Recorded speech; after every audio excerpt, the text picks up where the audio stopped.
Old মানি aesthetics বিষয়টা আসলে কি? এই ট্রেন্ডিং বাজওয়ার্ড ওল্ড মানি ক্লোথস আসলে কোনগুলো? আমাদের কি আসলেই ওল্ড মানি স্টাইল ফলো করা উচিত? যদি করা উচিত হয় আমরা তা কিভাবে করে ফলো করব? আপনার কাছে কি এমন কোনো স্টাইল অ্যাক্সেসরিজ আছে যা আপনি আপনার নেক্সট জেনারেশনকে দিয়ে যেতে পারবেন, ঠিক যেমনটা দিয়ে গিয়েছে আপনার বাবা, দাদা বা নানা?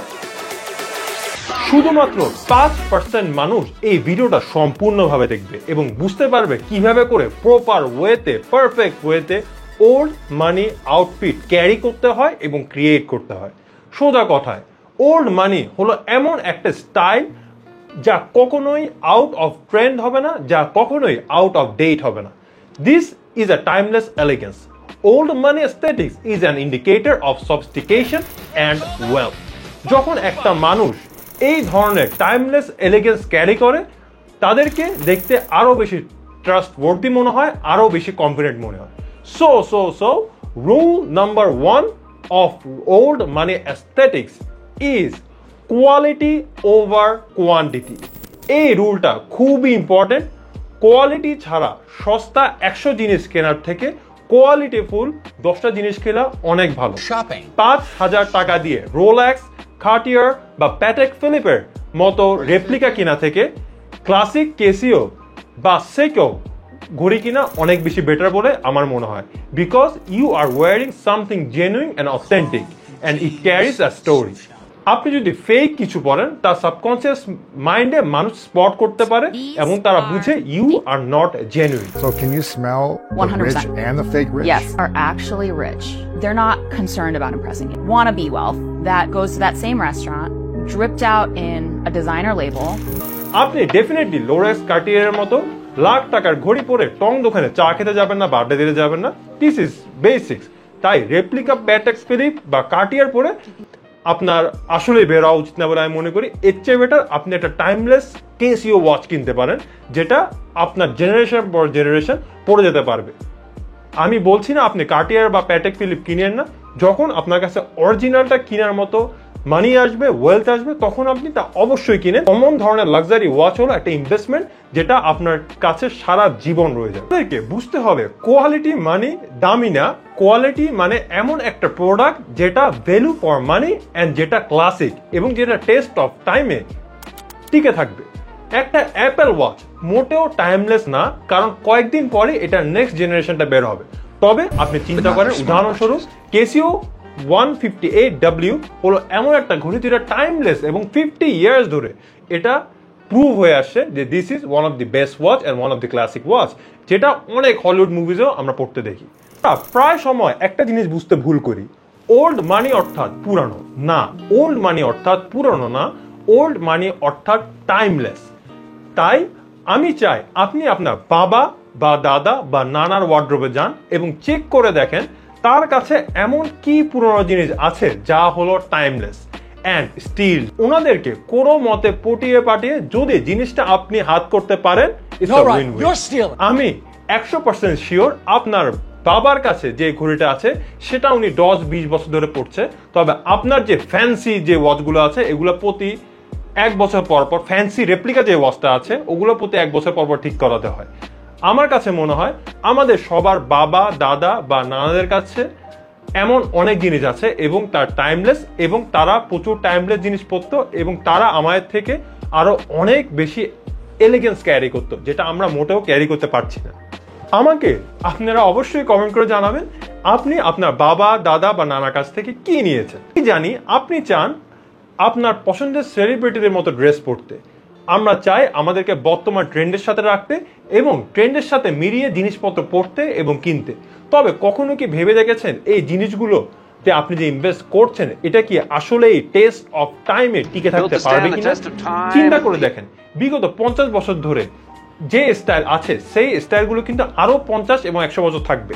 তবে আপনার favourite hip hop oversize graphic T শার্টটা কি আদৌ থাকবে? তাই ওই ধরনের ড্রেসে ইনভেস্ট করুন এবং ওই ধরনের অ্যাক্সেসরিজে ইনভেস্ট করুন। আপনি আপনার নেক্সট জেনারেশনকে দিয়ে যেতে পারবেন। I am pretty damn sure আপনার favourite big লোগোওয়ালা fancy graphic T শার্টটা আপনার থার্ড জেনারেশন কখনোই পড়বে না, কারণ তারা টি শার্টের মধ্যে কি লেখা, কি ট্রেন্ডি লেখাটা আছে এটা তারা বুঝবেও না এবং তার সাথে রিলেট করতে পারবে না। তবে old money will be there. একটা সিম্পল ছোট রিং, একটা অ্যানালগ কেসিও বা সেইকো অল্প দামি ওয়াচ অরিজিনালটা, একটা পারফেক্ট পেয়ার অফ সক বা medium fitted well Taylor dress shirt, এগুলো হতে পারে আপনার ইনিশিয়াল ইনভেস্টমেন্ট। আস্তে আস্তে ওয়ার্ডরোবটা রেডি করেন, যা সারা জীবন আপনি পড়তে পারবেন। Let's do it together. আমিও ট্রাই করছি আমার ওয়ার্ডরোবটা আস্তে আস্তে গুছাতে। নাম্বার 4, এটা খুবই ইম্পর্টেন্ট আমার কাছে, সেটা হলো ওয়ারিং হাই ওয়েস্টেড প্যান্ট।